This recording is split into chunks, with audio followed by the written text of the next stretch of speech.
Hello and नमस्ते। तपाईलाई ओलिस्टोरको YouTube च्यानलमा स्वागत छ। म लोकेश आज फेरि तपाईँ अगाडि गजबकै चीज लिएर आएको छु। धेरै मान्छेले सोध्नुहुन्छ एप्पलले त टिभी पनि निकालेछ नि भनेर सोध्नुहुन्छ।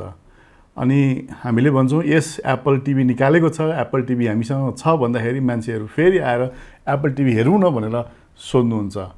र हामीले यो सानो बट्टा निकालेर देखाएपछि अरे मैले त एप्पल टिभी हेर्ने भनेको यो बट्टा भनेको होइन भन्नुहुन्छ। त्यसपछि हामीले बुझाउँछौँ एप्पल टिभी भनेको चाहिँ वास्तवमा यही हो। यहाँ देखिराख्नु भएको छ एप्पल टिभी 4K भनेपछि एकदम धेरै ठुलो कन्फ्युजन छ। हामी सबैलाई के लाग्छ भने एप्पल टिभी भनेको चाहिँ ठुलो स्क्रिनै हुन्छ होला जस्तो लाग्छ। वास्तवमा त्यो होइन। हामीसँग हुने एप्पल टिभी, एप्पलले निकालेको एप्पल टिभी त्यो टिभी हो जसमा एउटा सानो डिभाइस हुन्छ जुनले चाहिँ हाम्रो टिभी कुनै पनि स्क्रिनमा HDMI पोर्ट छ भने त्यो टिभीलाई चाहिँ यसले एप्पल टिभी बनाइदिन्छ। यो भनेको एक किसिमको कास्टिङ गर्ने वाइफाई कास्टिङ जस्तै सिस्टम हो जसमा चाहिँ प्रोसेसर इनबिल्ड यसमै हुन्छ भने यसमा HDMI आउट हुन्छ जुन चाहिँ हामीले टिभीमा लगाएर जोड्छौँ। यसमा वाइफाई हुन्छ र वाइफाईको स्ट्रिमिङले हामी मजाले टिभीमा एप्पल टिभीको मजा लिन सक्छौँ।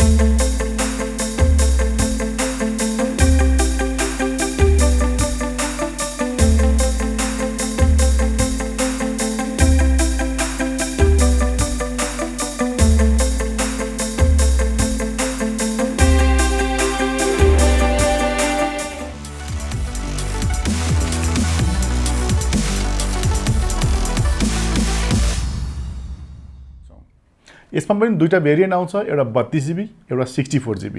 32GB र 64GB किन त सबैको मनमा लागिरहेको हुन्छ।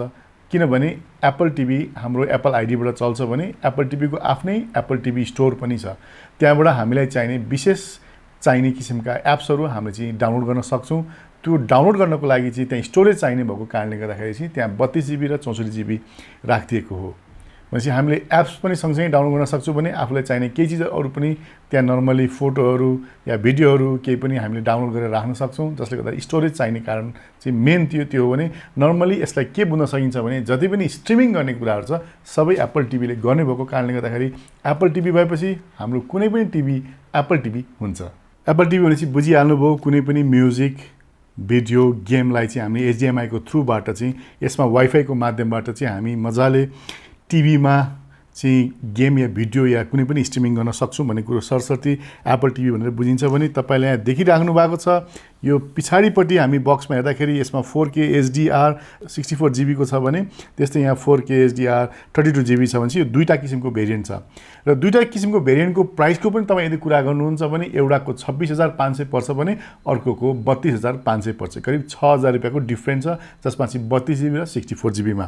यो चाहिँ अहिलेको प्राइस इन्क्लुडिङ भ्याट हो भने। अर्को सबैभन्दा मजा के छ भने तपाईँले यहाँ बट्टामा पनि देखिराख्नु भएको छ। यहाँनिर चाहिँ मुभीको लागि भने जस्तै नेटफ्लिक्सको लागि भयो, त्यस्तै कुनै पनि भिडियोहरू प्ले गर्नलाई एप्पल म्युजिकको लागि भयो, CNN, टेड या युट्युब जे पनि हामी यसमा चलाउन सक्छौँ।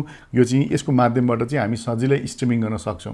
जस्तो तपाईँको घरमा प्रोजेक्टर छ, प्रोजेक्टरमा तपाईँले केही पनि इनपुट गर्न सक्नु भएको छैन भने त्यो ठाउँमा एप्पल टिभीलाई पनि जोडेर तपाईँले इनपुट गर्न सक्नुहुन्छ। त्यहाँ चाहिँ तपाईँले नेटफ्लिक्स, युट्युब या कुनै पनि चिज तपाईँले युज गर्न सक्नुहुन्छ भने त्यस्तै तपाईँको टिभी यदि पुरानो भयो जसमा चाहिँ एन्ड्रोइड पनि छैन या स्मार्ट पनि छैन भने यो चिज लाउनुभयो भने तपाईँको टिभी सुपर स्मार्ट पनि हुन्छ। अब आऊ यो बट्टाभित्र यो कसरी आएको छ हामी हेर्न गइरहेका छौँ।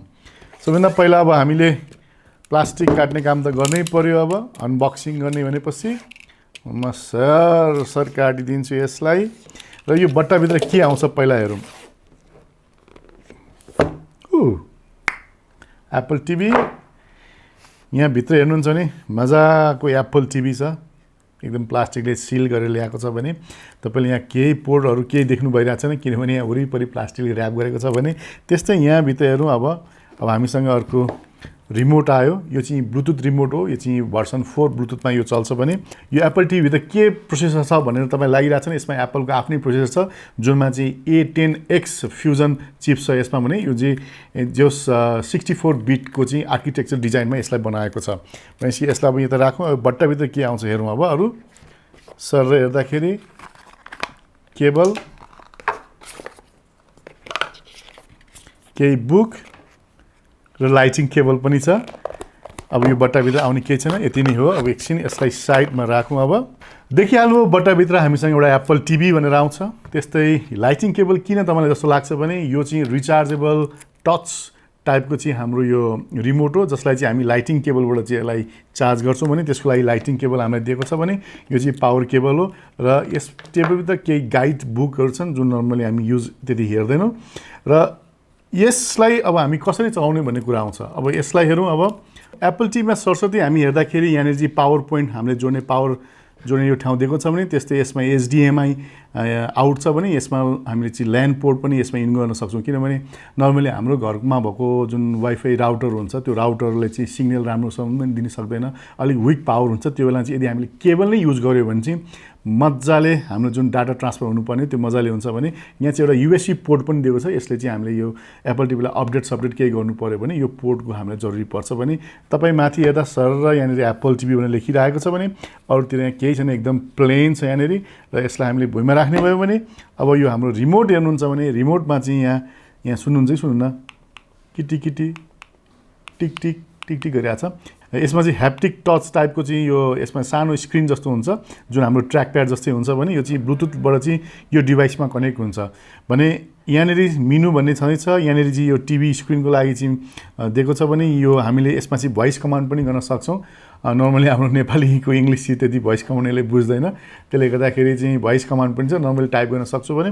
त्यस्तै हामीले प्ले पज यहाँ छ भने भोल्युम अप डाउनको बटन पनि यहाँनिर दिइरहेको छ भने माथिपट्टि हेर्नुहुन्छ भने कालो सर रङ छ भने पछाडिपट्टि एप्पलको लोगो भएको यहाँ सानो माइक्रोफोनको लागि पल छ भने यसको डिटेल दिएको छ। भनेपछि एप्पल टिभीमा आउने चिज यति नै हो। र यही चिज लगेर तपाईँले आफ्नो घरमा मजाले एप्पल टिभी जोडेर मजाले चाहिँ आफ्नो पुरानो टिभीलाई स्मार्ट बनाउन सक्नुहुन्छ, सुपर स्मार्ट बनाउन सक्नुहुन्छ। र तपाईँले चाहेको नेटफ्लिक्स, युट्युब जस्तै अरू धेरै किसिमका एप्सहरू तपाईँले एप्पल टिभीमा डाउनलोड गरेर त्यसको मजा लिन सक्नुहुन्छ। यो प्रोडक्ट हाम्रो ओलिस्टोरमा उपलब्ध छ। बिलो डिस्क्रिप्सनमा मैले प्रोडक्टको लिङ्क राखिदिएको छु, जसले तपाईँले लिङ्कमा क्लिक गरेर पनि अर्डर गर्न सक्नुहुन्छ भने काठमाडौँभित्र बाहिर हामीतिर सबैतिर डेलिभरीको व्यवस्था पनि छ। र यो कुरा तपाईँले बक्समा हेर्दाखेरि एउटा कुरा चाहिँ एकदमै मिसिङ छ जुन एप्पलले दिएको छैन, त्यो चाहिँ भनेको एचडिएमआई केबल हो। र यसमा एचडिएमआईको कुरा गर्नुपर्दा चाहिँ भर्सन 2 को एचडिएमआई यसमा चल्छ किनभने यो 4K हो। त्यसले गर्दा तपाईँ यदि एप्पल टिभी किन्दै हुन्छ भने जुन पाए त्यो एचडिएमआई केबल भन्दा भर्सक ब्रान्डेड 4K 60 फ्रेम सपोर्ट गर्ने एचडिएमआई केबल तपाईँले किन्नु पर्ने हुन्छ भने त्यसको यसरी यदि हाम्रो ओलिस्टोरमा भन्नुहुन्छ भने हामीसँग मोसी र एडम भन्ने दुईवटा कम्पनीको केबलले चाहिँ यसलाई मजाले सपोर्ट गर्छ, जसले तपाईँले चाहेको 4K टिभीमा 4K को मजा लिन सक्नुहुन्छ। र यो एप्पल टिभीको खाली हामी अडियो भिडियो मात्रै हेर्न नभएर यदि तपाईँ घरमा एप्पल युजर हुनुहुन्छ भने एप्पलको चाहिँ तपाईँले स्क्रिन मिररिङ पनि गर्न सक्नुहुन्छ। यसमा तपाईँको मोबाइलमा भएको गीत, मोबाइलमा भएको भिडियो, कुनै पनि चिज तपाईँ सेम नेटवर्कमा आउनुहुन्छ भने तपाईँले सजिलै आफ्नो मोबाइलमा भएको चाहिँ स्ट्रिमिङ गर्न सक्नुहुन्छ, आफ्नो कम्प्युटरमा भएको स्ट्रिमिङ गर्न सक्नुहुन्छ। यदि तपाईँको प्रोजेक्टरमा कुनै पनि एचडिएमआई इनपुट छैन भने यसको माध्यमबाट तपाईँले इनपुट गरेर पनि अफिसहरूमा पावर पोइन्टहरू या कुनै पनि स्क्रिन सेयरिङको कुराहरू या स्क्रिन मिररिङ गर्ने कुराहरू तपाईँले एप्पल टिभीको माध्यमबाट गर्न सक्नुहुन्छ। हामीले टिभीमा जोडेपछि एप्पलको लोगो आउँछ अन भएपछि। र यसको रमाइलो भनेको चाहिँ अब हाम्रो मेन कुरा चाहिँ सेटिङमा जाने, त्यसपछि सेटिङमा गएर हामीले वाइफाई जोड्नेदेखि अरू सबै काम गर्न सक्छौँ। नेटवर्कदेखि कहाँ सेलेक्ट गर्ने पनि यसमा सबै हुन्छ भने सिस्टमको बारेमा पनि यहाँ इन्फर्मेसन दिइरहेको हुन्छ। सफ्टवेयर अपडेट गर्नु पऱ्यो भने पनि यहाँबाट पनि हुन्छ भनेपछि अब हामी मेन्यु थिचेपछि चाहिँ हामी ब्याक आउँछौँ। र त्यस्तै अब हामीलाई युट्युबमा कुनै चिज लाउनु पऱ्यो भने युट्युबमा पनि हामी आउन सक्छौँ। अब युट्युबमा भइहाल्यो भने हजुरको अब हामी ब्याक गएर अब नेटफ्लिक्स लाउनु पऱ्यो भने नेटफ्लिक्स पनि छ। त्यस्तै कुनै पनि एप्सहरू हामीसँग यहाँ छ भने यो पनि गर्न सक्छौँ भने। अब अर्को रमाइलो कुरा चाहिँ के छ भने अब हामी एउटै नेटवर्कमा छौँ भने स्क्रिन मिररिङ छ भने मैले स्क्रिन मिररिङ गर्न सक्छु यसलाई। अब यसमा मिररिङ भयो। अब मैले फोन चलाउनु पऱ्यो भने फोनमा हामी जाउँ, एप्सहरू यहाँ चलाउन सक्छौँ। अब फोनमा कुनै पनि हाम्रो फोटोहरू छ भने जस्तो एप्पल टिभीको यो फोटो छ भने हामीले यसमा प्ले पनि गर्न सक्छौँ। र अर्को चिज हामीले यसको रिमोट पनि हामीले फोनमै डाउनलोड गर्न सक्छौँ। यहाँ रिमोट भन्ने हुन्छ, यो गएपछि हामीले चलाउनु पर्ने कुरा यहीँबाट पनि चलाउन सक्छौँ।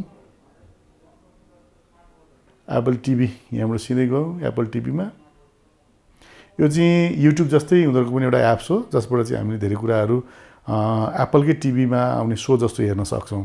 भनेपछि यहाँ चाहिँ भोइस कमान्ड पनि हुन्छ, भोइस कमान्ड गरेर पनि हामीले केही कुरा गर्न सक्छौँ। यो चाहिँ एप्पल टिभीको मेन स्क्रिनमा आउने चाहिँ लेआउट भयो। र हामीलाई कुनै पनि एप्स यहाँभन्दा अरू तपाईँलाई चाहिने एप्स छ भने हामी यसरी एप स्टोरमा गएर के एप्सहरू छ यहाँ हामी हेरेर हामीलाई चाहिने एप्सहरू डाउनलोड गर्न सक्छौँ। यी सबै एप्सहरू चाहिँ अहिले एप्पल टिभीमा उपलब्ध छ। यो थियो आज एप्पल टिभी सम्बन्धी केही जानकारी। हजुरहरूलाई कस्तो लाग्यो? यस्तै नयाँ भिडियो फेरि म लिएर आउने नै छु। तबसम्मलाई म बिदा लिन चाहन्छु। जानुभन्दा अगाडि यदि च्यानल सब्स्क्राइब गर्नुभएको छ भने सब्स्क्राइब गर्न चाहिँ नभुल्नु होला। यति भन्दै आजलाई बाई बाई अनि नमस्ते।